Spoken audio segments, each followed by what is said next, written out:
Welcome back, another episode Life with Your Dog. Thanks for joining us once again. My name's Panos, and today I'll be doing another Q&A, but today's a little bit different. I'll be answering the question that came in, but I'm also going to work on a little bit of theory stuff before we get to that, just for a little bit of education, and then it helps with answering the question. But I know that Hope, who sent this in through Instagram, may know these things, but then application's different. Theory is one thing, application and the pragmatic sense of training makes things a little bit more interesting. So we'll try to go into that. So basically today we're going to talk about when to release and when to reward our dogs, or when do we do both, and a little bit of the theory here just to kind of make sense of it.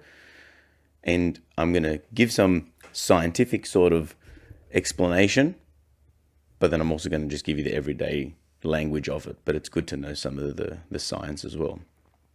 So we all should be familiar with what a marker is. It's a cue or a sound that announces to the dog that a reward is on its way, or a particular stimulus will occur.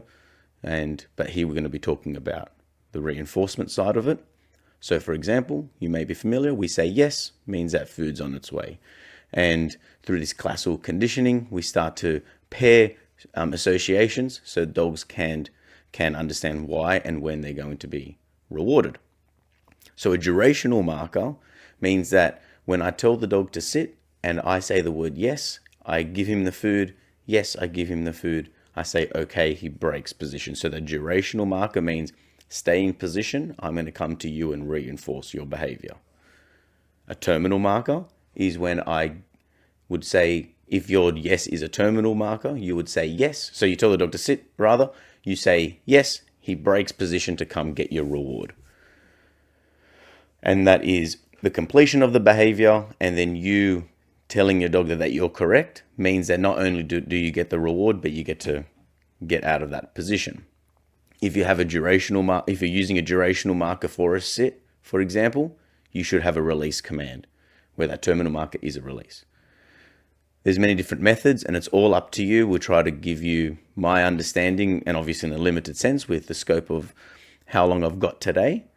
But there's never just one way of doing this. This is the way that I've done it and developed it over the last 10 years, and it changes as well depending on the function of our markers. So it's really important. But again, talking about pet dogs, talking about the everyday Labrador at your home, rather than talking about the more sophisticated side of training. We like to keep it a little bit sophisticated because that's what is really important as well, to have that focus on what it is that we're doing here. So for me, I use food as a durational marker a lot of the times and most of the time. And my understanding and reasons for it is that if I tell my dog to go to his bed, for example, I don't want him in the house to think I say bed and I'm going to release you so we can have this big exciting action. What I want to show him is that when you go into the bed, you stay there until I tell you you've been good. I'll either reward you or I can tell you to come off the bed.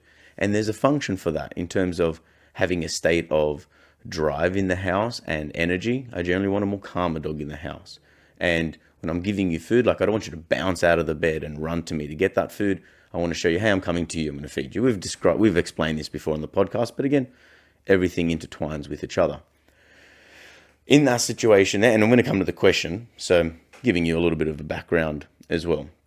So the reason why I don't want to tell my dog, use the word yes as a release command in the house, because that keeps our dogs too jacked up, I believe, and we do want them to be a bit more calmer. Generally, when we do our downstays, if you're using your downstay, so when you're at the coffee shop and you want to tell your dog to down, I don't want him to be in this state of like, you're going to release me, we're going to have this big fun game. There's a different context for that. We can do that maybe in the park when it's the play time. And if you've listened to our earlier episode we're talking about communication as being one form of dog training and the sports side of it as being the other. On the communication side of it, it has to be appropriate. How you speak to your mate when you're in the office compared to the same friend when you're on the football field is a different form of communication. So here, I want to try to keep them chill. Now, when I use my release command, which is the word okay, I would intermittently reinforce that. So it kind of becomes a little bit of a marker. And a few reasons for that is that if I tell my dog to go to the bed and I've been heavily rewarding him for staying there, and now I want him to get off the bed, and I say, okay, He's free to do whatever he likes. I've released him. He can stay on the bed if he likes, or he can get off the bed. But if he finds that there's more value staying on the bed and then he doesn't want to come off or even come towards you, and that could be a problem too. So if we in the early days intermittently reinforce that, okay, then he goes, oh, sometimes I get food for it. It's a good thing. But generally with markers, if I do say yes, I'm always paying it. I never just say yes and not give the food. So, and there's reasons for that, but we're not going to get into too much depth of it. Just make sure every time you say yes, you're giving food. With Nookie, I say bang, means I'm always throwing the ball. I never just tell her to come down, bang. We're going to talk about that in a sec. So having that durational marker shows them that. And that OK release command kind of becomes a terminal marker, but it's not always a guarantee for food. It just kind of keeps them in good spirits when I release them. Excuse me. With the ball and the tug, I always use that as a terminal marker, because how can you give a dog a ball and a tug if they're staying in the sit? Like, it's physically impossible to receive that reinforcement. So what I do, like I typically teach my clients, say fetch when you throw the ball. You can say tug to play the game tug, or you can use whatever word you like, but those are two different markers for two different types of reinforcements. And with Nookie, it's bang. I say bang, she knows that I'm about to throw the ball, so you can see it in her body. She breaks position, she goes for it. Now, if I've been in too much of a habit and context of going, which I don't do this with my dogs, but I tell her bed inside the house and she runs to it, expecting that. In the past, I've said bang and thrown a ball. So she'll go to the bed with intensity, but she's not relaxed. She's like, let's go, let's go, let's go. You get very flashy, awesome looking, good looking behavior. Like, it looks very impressive, but I don't need that inside the house. So context does play a big part of it. I want our dogs to know when they're going to get a certain type of reward, depending on the history and how much you've paid attention to. Training in different environments will create that. So with that release command, or that terminal marker for the ball and the tug, I would normally do those with behaviors that I do want that intensity. Like when I do middle, when I practice other tricks, or when I'm working on downs in the park and stuff, I do want that sort of intensity, where inside the house, for example, it's a little bit more chill. So what I mean by that is when she's in the park and I call her to come, more times she's being rewarded with the ball than she has with the food. She really likes the ball in that setting. So when I ask her to come, like just yesterday, I called her and she was on the other side of this little canal thing, and she like full speed ran 30 meters one way, went over the little bridge, ran back towards me.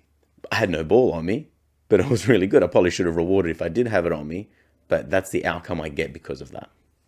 So I think that's really important, where we don't want them to be like edging out of behavior. Now, again, if you're working on like advanced obedience stuff and sport type of things, you would use that. So where I would then typically teach my clients is when you want to release a terminal marker for food, for example, or for the ball, whatever it is that's the highest value for the dog, use your clicker. The clicker is always a terminal marker. Click, and the dog comes out of position.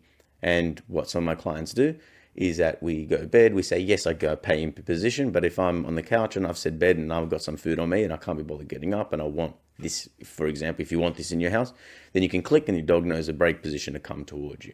Again, I don't do much intensity stuff inside the house. I just generally give that as advice because we want that Zen temple, but each to their own depending on your lifestyle. So that clicker is designed mainly for a release, a terminal marker rather. And sorry, throat's a little bit dry today. So anyway, so let's go into the question. Question comes in Instagram DM from Hope Sand.